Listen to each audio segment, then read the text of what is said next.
할렐루야. 아멘. 바울과 이 디모데가 처음으로 만나는 장면을 성경에 기록한 부분이 이제 사도행전 16장에 보면 나오고 있습니다. 이제 루스드라라는 곳에서 이제 바울과 디모데가 처음으로 만나게 됩니다. 이 루스드라라는 곳은 바울이 이제 1차 전도 여행 때 바나바와 함께 가서 복음을 전했던 곳이고, 또 이제 2차 전도 여행 때는 실라와 함께 갔던 곳입니다. 그래서 이제 디모데와 만난 장면은 그 2차 전도 여행 때 실라와 함께 갔을 때 디모데와 그 어머니를 이렇게 유니게를 만나는 장면을 기록하고 있습니다. 근데 이제 1차 전도 여행 때 보면은 거기서 이제 복음을 이렇게 전했을 때 어떤 나면서부터 안진뱅이가 있었죠. 그 사람이 이제 구원받는 믿음이 그에게 있는 것을 보고 일어나라라고 이렇게 치유를 명했을 때 그 병자가 치유받는 그런 기적의 역사가 있었습니다. 그러나 이제 바울을 핍박하는 그 유대인들이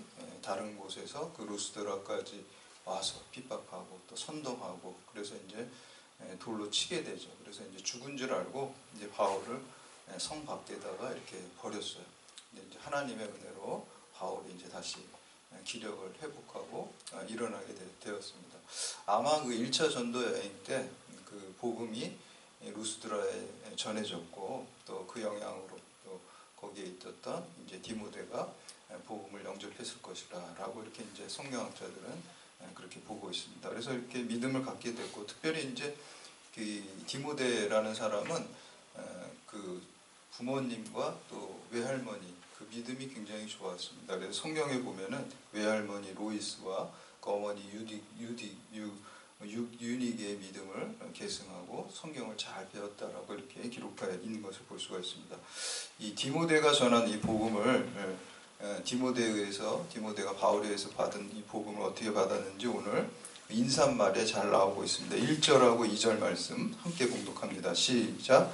우리 구주 하나님과 우리의 소망이신 그리스도 예수의 명령을 따라 그리스도 예수의 사도된 바울은 믿음 안에서 참 아들된 디모데에게 편지하노니, 하나님 아버지와 그리스도 예수 우리 주께로부터 은혜와 긍휼과 평강이 내게 있을지어다. 아멘.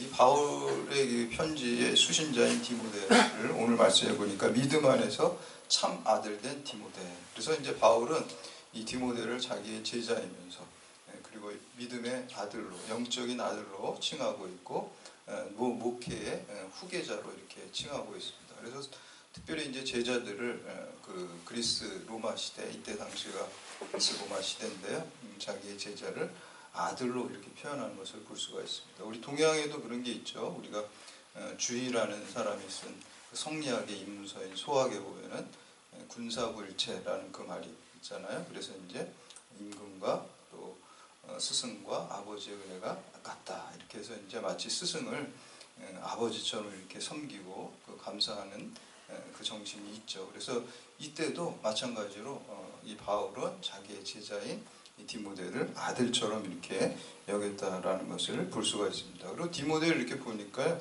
우리가 사도행전 16장 1절을 보면은 그 어머니는 유대인이었고 그 아버지는 헬라 사람이다라고 이렇게 기록하고 있습니다. 그리고 이제 바울 서신이 전체가 13권이잖아요. 그리고 제일 마지막에 쓴 책이 이제 디모데 후서입니다. 그래서 디모데 후서는 마치 바울의 유언장과도 같습니다.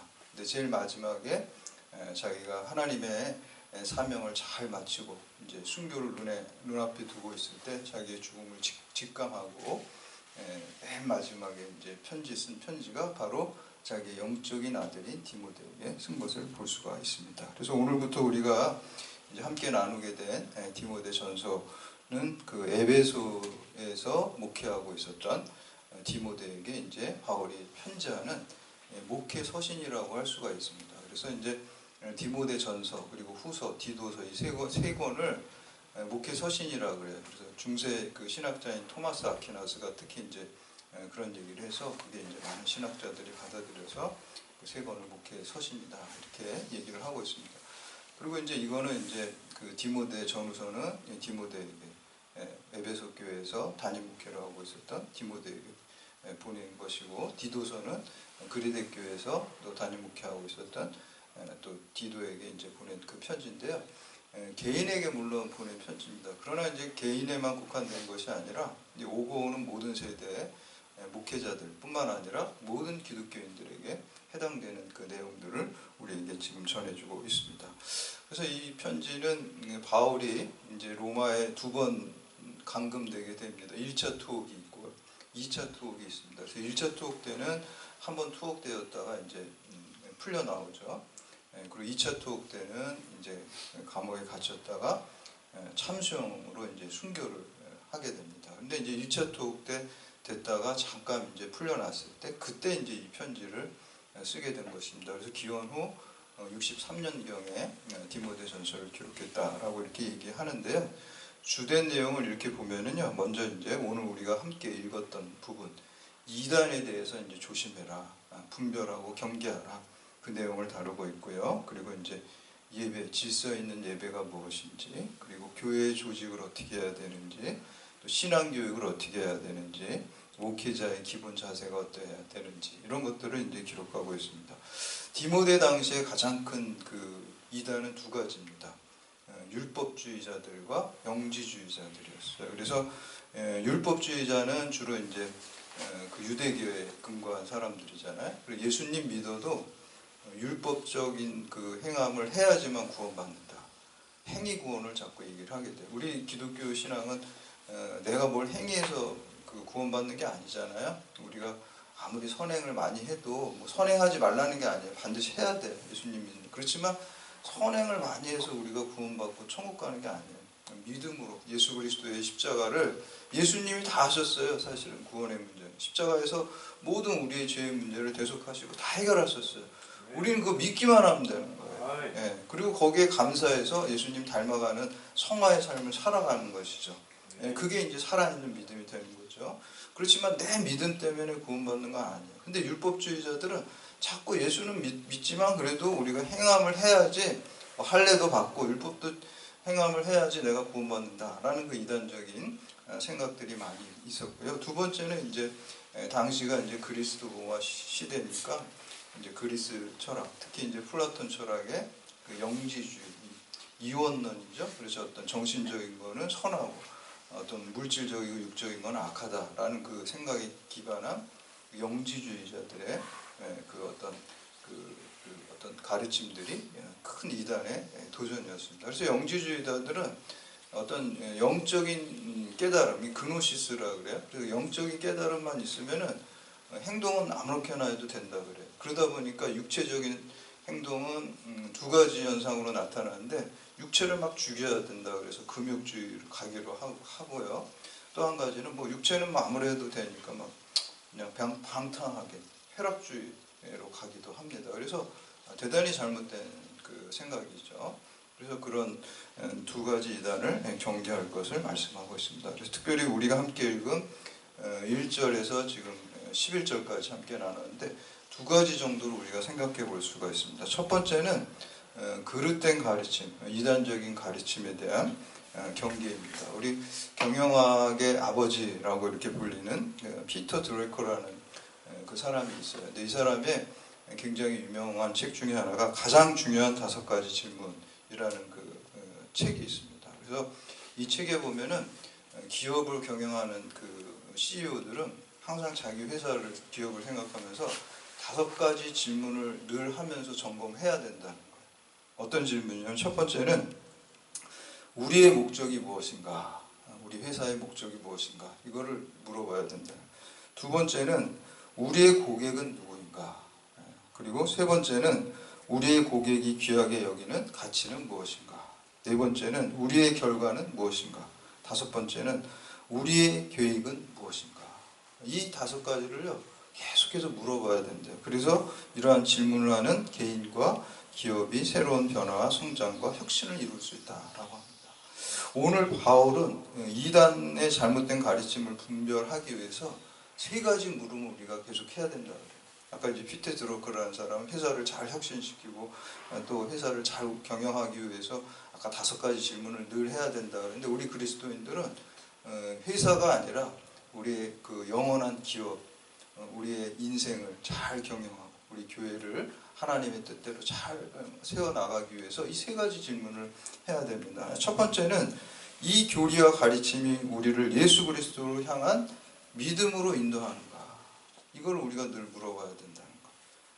그래서 우리 3절 말씀, 4절 말씀 함께 봉독합니다. 시작. 내가 마게도냐로 갈 때 너를 권하여 에베소에 머물라 한 것은 어떤 사람들을 명하여 다른 교훈을 가르치지 말며 신화와 족보에 머물게 하지 말려 하려 함이라.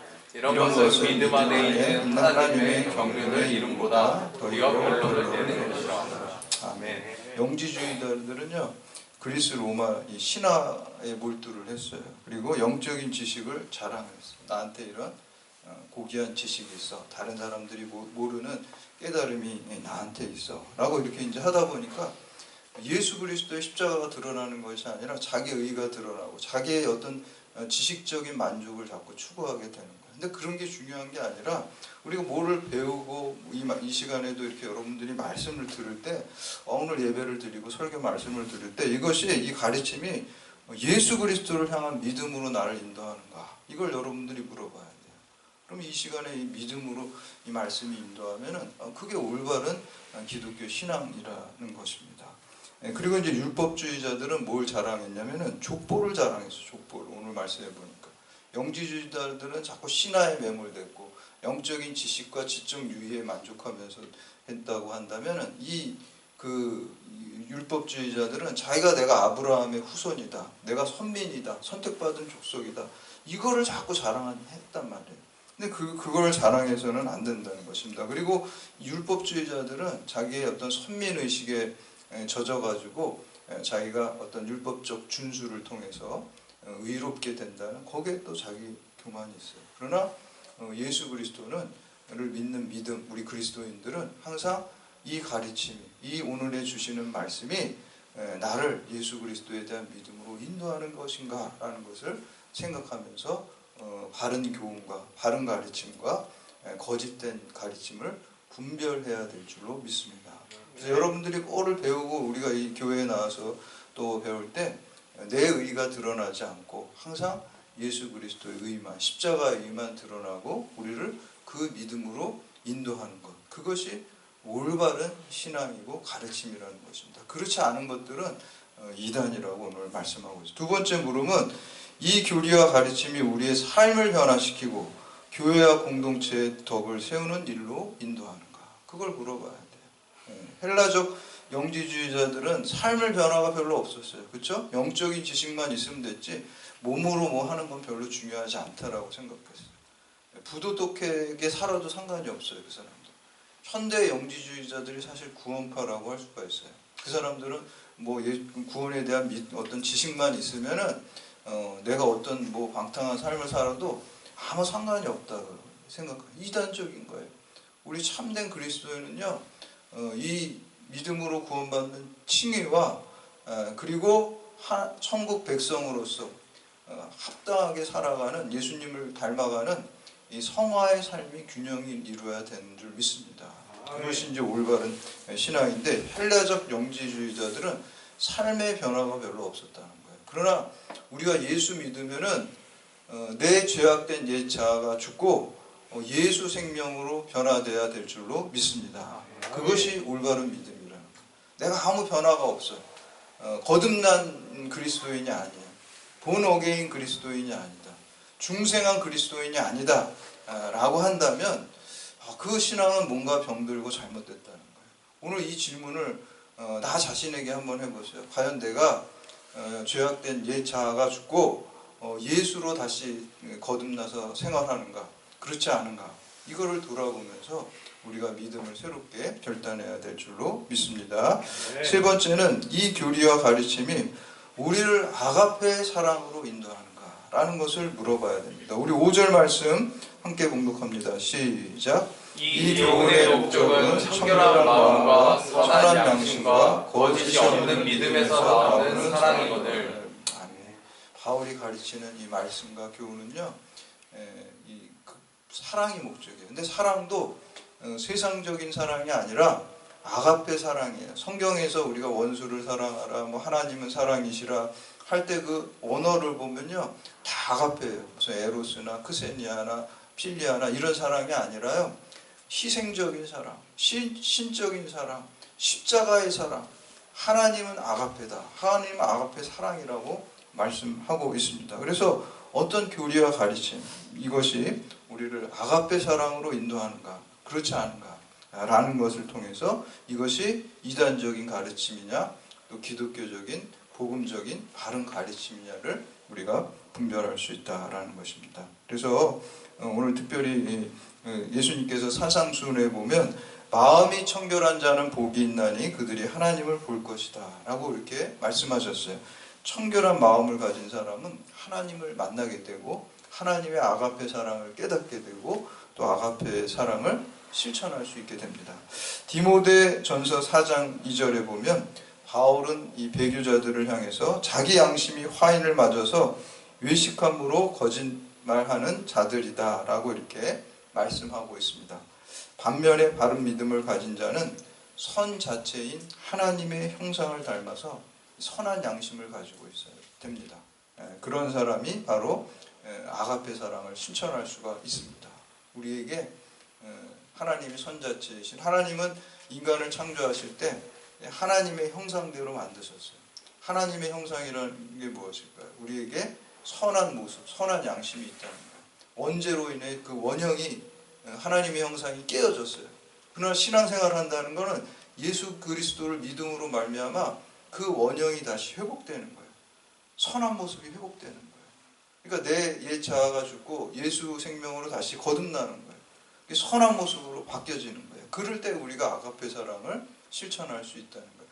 원형을 회복하는 것, 하나님의 형상대로 우리가 회복되는 것이 그것이 기독교 신앙으로 살아가는 모습입니다. 그래서 선한 양심이 있어야 됩니다. 그러나 이 아가페 사랑은요 인간에게서 나오는 게 아니에요. 죄악된 내 안에서 나오는 것이 아니라 하나님으로부터 나오는 거예요. 그래서 기독교의 사랑은 항상 그 처음 시작을 하나님께서 하신 거예요. 하나님께서 우리를 사랑하셔서 우리를 창조하셨고요. 또 우리 타락한 우리를 구원하시기 위해서 사랑이신 아가페이신 예수 그리스도가 인간의 몸을 입고 이 땅에 성육신하셔서 우리에게 다가오셨고요.